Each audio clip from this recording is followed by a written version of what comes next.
नहीं कि वो शिव महापुराण की कथा बाँच दे, इतना जरूर है कि वो तुमरुका जी अजर अमर हैं, उनके प्राण नहीं छूटे। वो तुमरुका जी जब जब शिव पुराण की कथा होती है स्वयं व्यासपीठ पर बैठकर वो बाँचते हैं और आप सुनते हैं,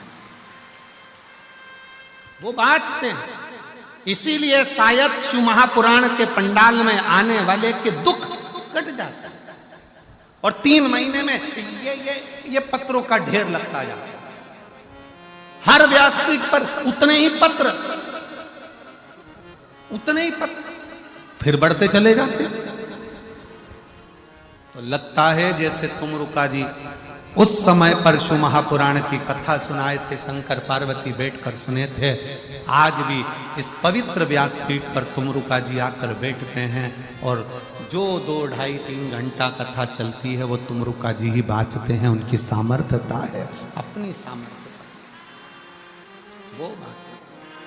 और मेरा आपकी कृपा से सब काम हो रहा है, करते हो भोले बाबा मेरा नाम हो रहा है, करते हो भोले बाबा मेरा नाम हो रहा है, भोले आपकी कृपा से सब काम हो रहा। शायद वो आता होगा और बात किसकी सामर्थ्य। एक पत्र में लिखा एक बहन ने,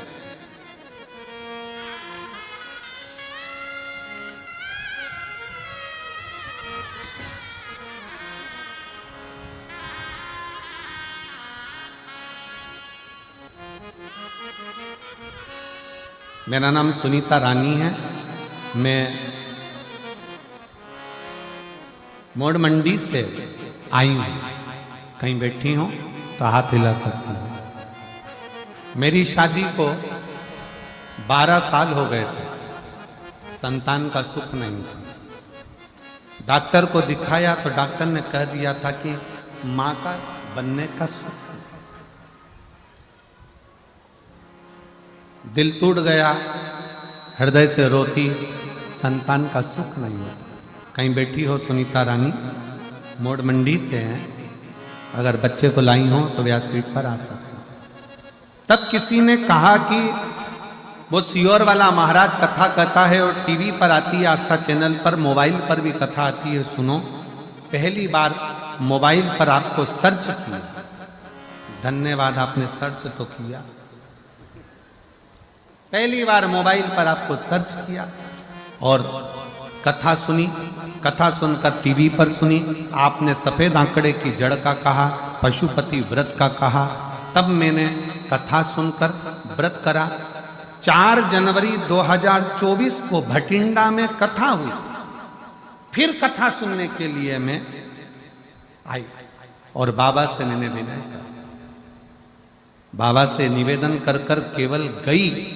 इस पंडाल में बैठकर बाबा से झोली पसार कर प्रणाम कर कर, रज को पेट पर लगाकर प्रणाम कर कर जब गई, मेरे बाबा ने ऐसी कृपा कर दी, 1 महीना भी नहीं हुआ और मेरा गर्भ ठहर गया। और बाबा की कृपा से 1 महीना भी नहीं हुआ और मेरा गर्भ ठहर गया। और बाबा की कृपा ऐसी हुई कि मुझे पुत्र रत्न की प्राप्ति हुई है। मैं बाबा को यहाँ प्रणाम करने के लिए, एक लाइन अच्छी है, आप और हम गुनगुना कि लुटा दिया भंडार काशी कर दिया माला वो शिव की उदारता से, वो भगवान शंकर की करुणा से। मैं तो पंडाल में केवल कथा सुनने आई थी। किसी ने कहा था कि वहां बैठकर अगर मांगा जाए तो शिव देता जरूर है, उससे प्रार्थना करी जाए। उसने एक लाइन अच्छी लिखी है,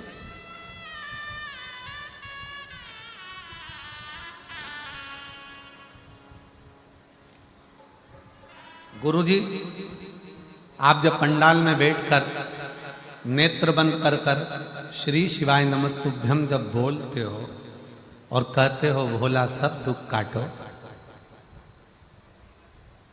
क्या सही में मुझे ऐसा लगता है शंकर उस समय पर आता है और जितने पंडाल में बैठते हैं सबका दुख काट कर दो।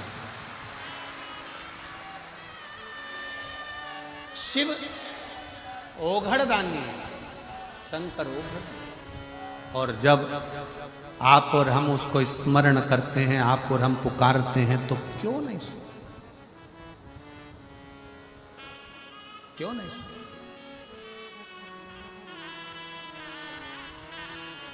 आप केवल हृदय से उसको बचो। जो जैसी भावना लाया वो वैसा ही फल पाया, नहीं खाली उसे लौटाया वो मन ही मन हर्षाया, और कर दिया माला माल काशी वाले ने, लुटा दिया भंडार काशी वाले ने, और कर दिया माला माल काशी वाले ने, कर दिया माला माल काशी वाले ने, लुटा दिया भंडार काशी वाले ने, लुटा दिया भंडार काशी वाले। भगवान शंकर का मंत्र उच्चारण करते करते चले।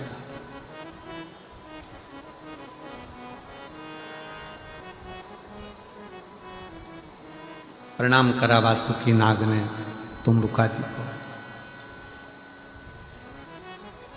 अच्छा, कई लोगों ने एक प्रश्न मन में रखा होगा कि ये तुमरुका जी जो शंकर भगवान की कथा करते हैं, शिव जी की शिवपुराण की कथा बाँचते हैं, जो शंकर जी को इतना प्रेम करते हैं, ये तुमरुका जी का घोड़े का मुंह क्यों लगा? ये तुमरुका जी का घोड़े का मुंह इसलिए लगा है क्योंकि तुमरुका जी सुंदर बहुत थे। इतने सुंदर थे, इतने सुंदर थे कि तुमरुका जी को देखकर कई लोग उनकी ओर आसक्त हो जाते थे। कई अप्सराएं आ जाती थी, कई देवियां आती थीं। तो तुमरुका जी ने एक दिन शिव जी से वर में मांग लिया, भोले बाबा अगर मुझे कुछ देना चाहते हो तो मेरी सुंदरता को हटाकर मुझे घोड़े का मुंह लगा दो, जिससे मैं आपका भजन कर सकूं और आपका स्मरण कर सकूं। घोड़े का मुंह।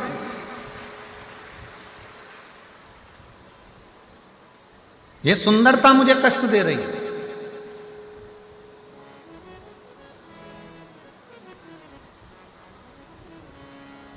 आप मुझे घोड़े का मुख लगा दीजिए। तुमरुका जी सामने खड़े थे, तुमरुका जी को देखा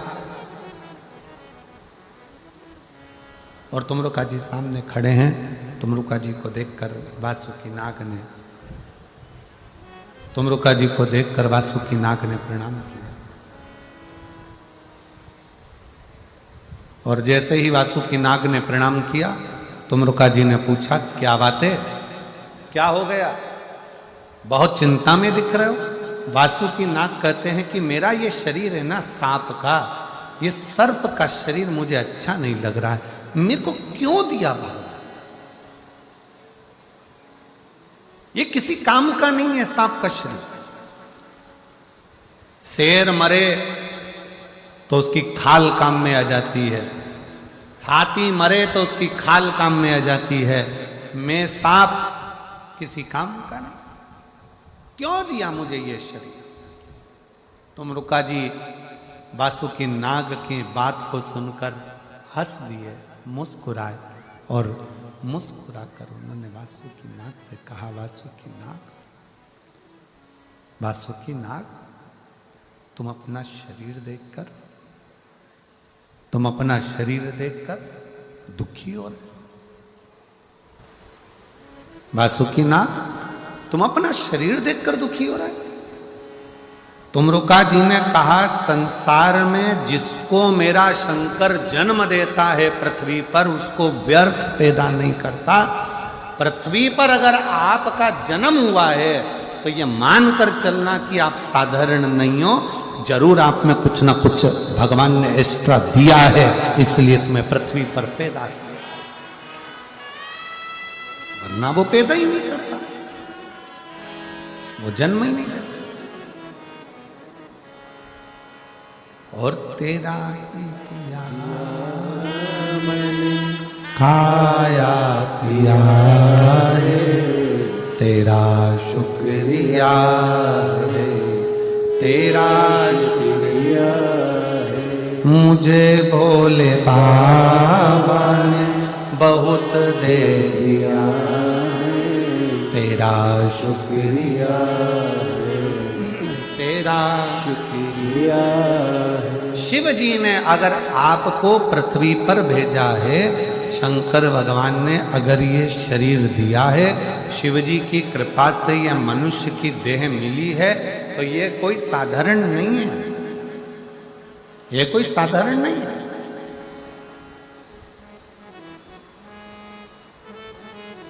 अपने आप को कभी मत कोसो। कितना सुंदर कहा है शिव महापुराण में, दूसरा तुमको कितना भी कोसे ना, उसका कोई असर तुम पे नहीं होने वाला। कलयुग चल रहा है, कोई तुमको बद्दुआ भी देना, उसका भी असर तुम पे नहीं होने वाला। कलयुग चल रहा है। कोई तुमको गाली भी देना, उसका असर नहीं होने वाला। क्या चल रहा है? जम के बोलो, कलयुग चल रहा है। कोई तुमको गाली दे दे, अपशब्द कह दे, ताना दे दे, आड़ा टेढ़ा कह दे, बद्दुआ दे दे, कोस दे, तो भी तुम्हारा बाल बांका नहीं होने वाला। बाल बांका कब होता है?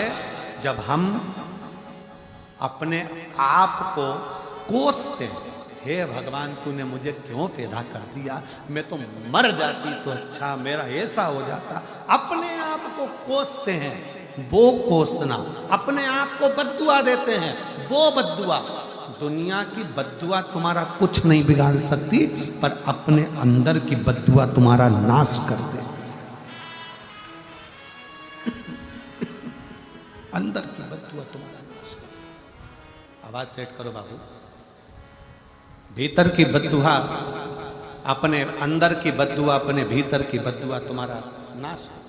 अपने आप को कभी मत कोसो। कभी जिंदगी में अपने आप को मत कोसना। दुख है ना, मिटेगा। तकलीफ है ना, मिटेगी। बार बार ये मत कहना कि मुझे कहाँ पैदा कर दिया, मैं कहाँ पैदा हो गया, मैं कहाँ पैदा हो गई, मैं तो मर जाऊं तो अच्छा, मेरे जीवन में ऐसा हो गया, मेरे जीवन में ना ना ना। भगवान को धन्यवाद देना कि तूने मुझे जन्म दिया है, पृथ्वी पर भेजा है और दुख दिया है, तो साथ में तूने मुझे बल भी दिया है जिसको मैं संभल सकूं। तूने अगर दुख दिया है तो मुझे संभलने के लिए बल भी, शक्ति भी। और कई माताएं बैठी हैं, कई मेरी जीजियां बैठी हैं जो आपस में अपने आप को ही त्राना देती हैं, अपने आप को ही, अपने आप को।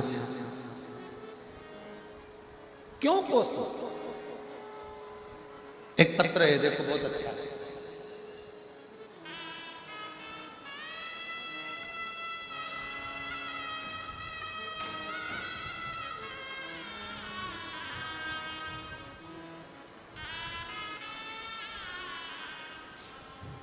मैं सोनू जागा, मैं सोनू जागा, पति का नाम विनोद जागा। कहीं बैठे हो तो हाथ हिला सकते हैं। बीकानेर राजस्थान से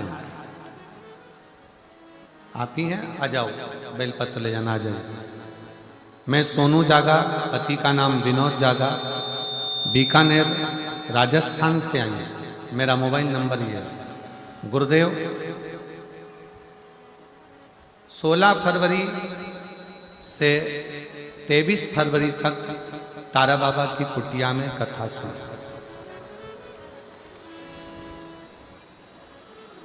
आज कौन सी तारीख है? जम के बोलो जरा। 9 मार्च। कथा कब सुनी? 16 फरवरी से 23 फरवरी तक तारा बाबा की कुटिया में कथा सुनी और विनती करी कि मेरे पति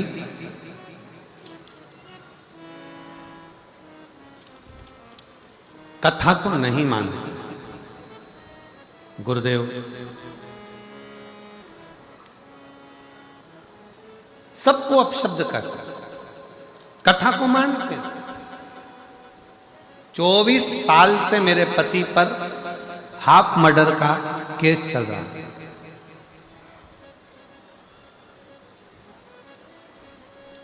सात मार्च को फैसला आना। पति भगवान को मानते नहीं।